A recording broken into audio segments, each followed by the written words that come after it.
పెద్దపల్లి జిల్లా రామగుండం ఎరువుల కర్మాగారం నుంచి రాష్ట్రానికి అందాల్సిన యూరియాలో కోత పడుతోంది. వర్షాకాలం సీజన్లో సాగు ఊపందుకోవడంతో రైతులు యూరియా కోసం షాపుల ముందు బారులు తీరుతున్నారు. రాష్ట్ర విజ్ఞప్తులను డిపార్ట్మెంట్ ఆఫ్ ఫెర్టిలైజర్స్ పట్టించుకోని పరిస్థితి నెలకొంది. ఇక రామగుండం ఎరువుల కర్మాగారంలో రాష్ట్ర ప్రభుత్వానికి వాటా ఉన్నా మొండి చేయి తప్పడం లేదు.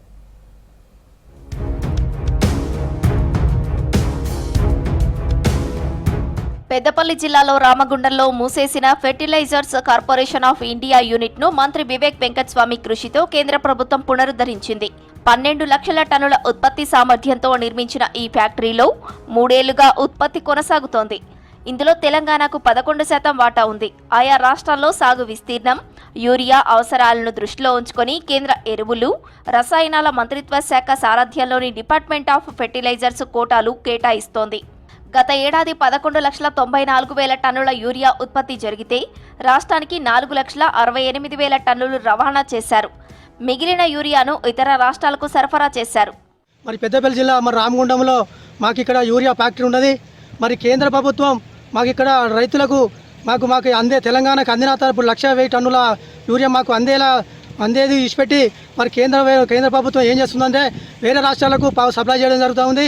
మాకు 60% యూరియా మాకు ఇక్కడ తెలంగాణ రైతులకు అందించిన తర్వాతనే మిగతా రాష్ట్రాలకు పంపించాలి. మరి చెప్తా ఉన్నాం, మాకు రైతులకు బాగా నష్టం జరుగుతూ ఉంది.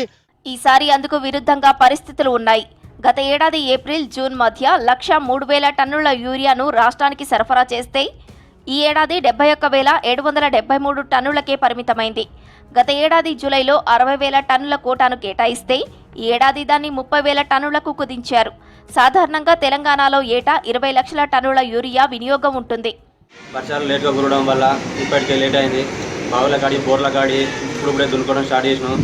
ఈ కేంద్ర ప్రభుత్వం ఎరువులు అందకపోవడంతో ఇబ్బందులు గురవుతున్నాం. ఇకనైనా కొంచెం కేంద్ర ప్రభుత్వం చర్యలు తీసుకొని ఎరువులు అందించాలని కోరుకుంటున్నాం. వర్షాకాల సీజన్లో 10 నుంచి 11 లక్షల టన్నుల యూరియా అవసరం ఉంటుంది.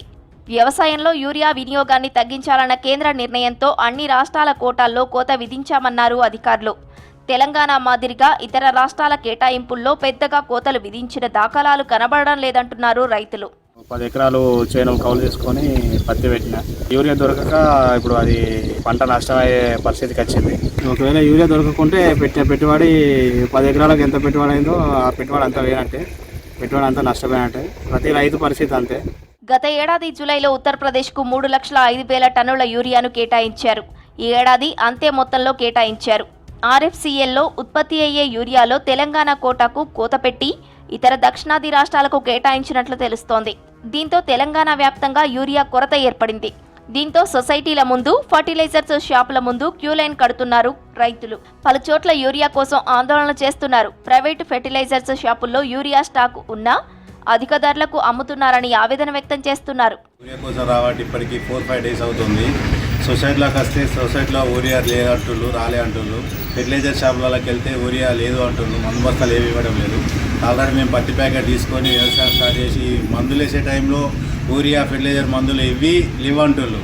రైతులకు చాలా ఇబ్బంది అవుతుంది. యూరియా గురించి ఇప్పటికీ వారం రోజులు తిరుగుతాను. యూరియా ఎక్కడ దొరుకుతలేదు. యూరియాతోటే మాకు పంట పండేది. యూరియా ఉన్నంత డిఏపి కలిపితే మాకు పంట చేతికి వస్తుంది. యూరియా లేక మొలకలన్నీ ఆడిపోతాయి మందేక. ఇప్పుడు వారం రోజుల నుంచి తిరిగి వస్తాను. ఏం చేసుకుంటూ దోస్తలేదు. ఇక్కడ చేనులో పోకుండా కానీ 12 ఎకరాలు అంత తీసిన. 6 ఎకరాలు నాది, 6 ఎకరాలంతా కాలు పట్టుకున్నా. కేంద్ర ప్రభుత్వం తెలంగాణకు ఇవ్వాల్సిన యూరియా కోటా సరఫరా చేసి ఇబ్బందులను తొలగించాలంటున్నారు అన్నదాతలు.